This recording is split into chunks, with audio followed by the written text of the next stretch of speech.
Eh bien, bonjour à tous pour cette nouvelle édition de Quartier Constituant. Quartier Constituant, vous le savez maintenant, vous connaissez notre emplacement. Nous sommes en plein dans le quartier général. Le quartier général qui est cette chaîne d'information, pas continue, mais une sacrée information en fait, une vraie information.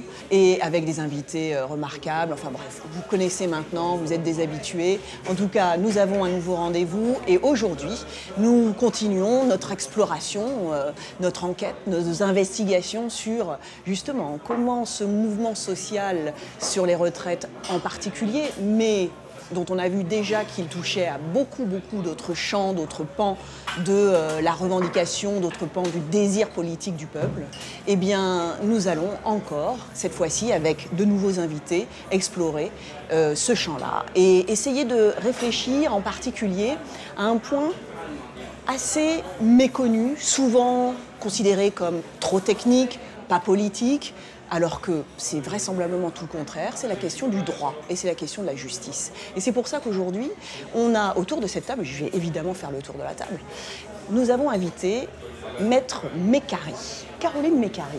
Bonjour. Bonjour.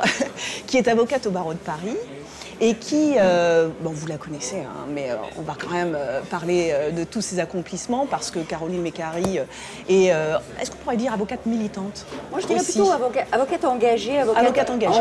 Oui voilà, c'est ça, exactement, engagée. C'est-à-dire que le droit est un outil au service des justiciables et évidemment il a une dimension politique et voilà. Du coup ça crée l'engagement. Bah, c'est exactement ce que je voulais dire en parlant du droit comme cet outil qui n'est pas nécessairement un outil de pouvoir, on va dire, défavorable, mais qui peut, de temps en temps, être un outil de pouvoir favorable au grand nombre. Donc on va justement essayer de décoder, en fait, ces pratiques-là. Donc, Maître Mécari, tu es avocate au barreau de Paris, tu as été co-présidente de la Fondation Copernic, et tu es également, pour encore quelques mois, non, quelques semaines, mois, oui. Ouais, voilà. Jusqu'à la fin du mois de mars 2020. Élu au conseil municipal de Paris, voilà, bon, ça fait quand même un sacré bagage, avec plein de points de vue possibles sur la réalité sociale. Donc, on va en parler ensemble. Tu es aussi l'auteur d'un Que sais-je sur PMA et GPA, parce qu'on te connaît aussi comme une avocate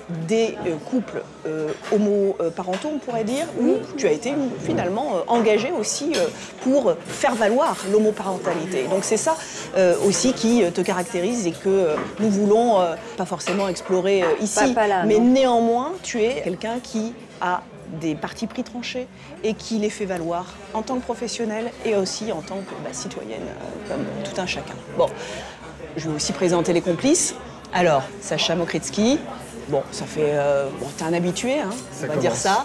Et tu es maintenant rédacteur en chef de Reconstruire, qui est une revue en ligne qu'on ne cite plus, car maintenant tu fais partie du quartier constituant de manière très récurrente. Merci beaucoup d'être là et de continuer aussi cette exploration. Vraiment, alors là, toujours pareil, hein, on pose des questions quand on veut, on intervient quand on veut, on est là pour ça et pour explorer. Et puis alors, mon compère... Voilà, François Coq, tu es toujours là, constituant. Voilà, tu es avec ta casquette de constituant aujourd'hui et tu vas nous aider à cuisiner Maître Mécari. On va touiller tous ensemble, on va essayer de réfléchir un petit peu. On va essayer de... Ce qu'il faut mettre en commun pour faire un peu société. Et la justice va jouer bien sûr un rôle important là-dedans. Et d'ailleurs, alors tu as dit la justice, mais justement, c'est ça qu'on va aussi essayer de mettre un peu subtil quand même. Hein.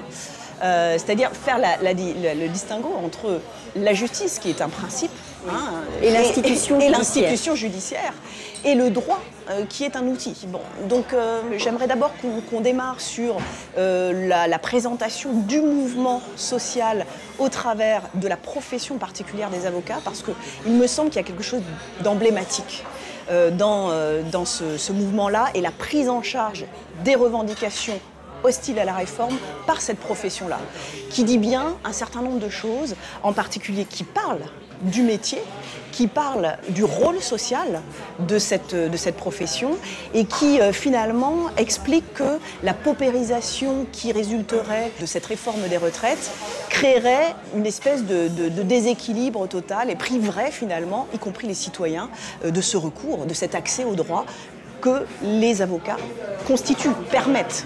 Voilà. Comment tu pourrais présenter en fait Alors pour présenter le plus simplement possible la situation, c'est qu'au départ, la réforme des retraites, elle impacte absolument tout le monde. C'est-à-dire aussi bien les salariés que les fonctionnaires, que les professions libérales. Pour ce qui est des avocats, la particularité, c'est que les avocats sont donc une profession libérale. C'est-à-dire qu'ils n'ont pas d'employeur.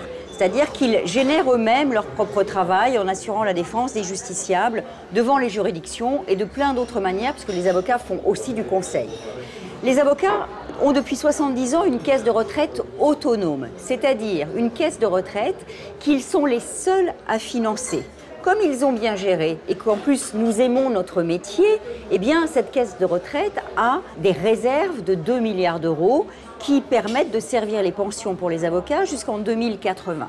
Et puis nous sommes solidaires, c'est-à-dire que nous reversons chaque année plus de 100 millions d'euros à la caisse de retraite générale pour venir combler les déficits des autres caisses de retraite. Bien, ça c'est la base. La réforme, qu'est-ce qu'elle va faire? Elle va, pour les avocats qui gagnent moins de 40 000 euros par an, c'est-à-dire 35 000 avocats sur les 70 000 avocats, eh bien pour ces avocats, leur cotisation retraite va doubler. C'est un petit peu comme si lorsque vous êtes salarié ou lorsque vous êtes fonctionnaire, votre cotisation retraite, vous en prenez 40% à votre charge en tant que salarié ou fonctionnaire, votre employeur en prend 60%. Eh bien c'est comme si dans la réforme, l'État vous disait « Ah ben non, maintenant c'est fini, l'employeur il prend plus les 60%, c'est tout pour votre pomme. C'est tout pour votre pomme. » Donc ce doublement des cotisations impacte les petits cabinets. Et les petits cabinets, ce sont les cabinets qui maillent tout le territoire et qui assurent la défense des gens les plus pauvres, les plus précaires, ceux qui sont à l'aide juridictionnelle. Pardon de le dire aussi crûment, mais il faut le dire, c'est des gens vraiment qui sont très modestes. Et là, l'indemnisation au titre de l'aide juridictionnelle, elle est très faible. Et donc, elle rémunère les avocats de manière faible.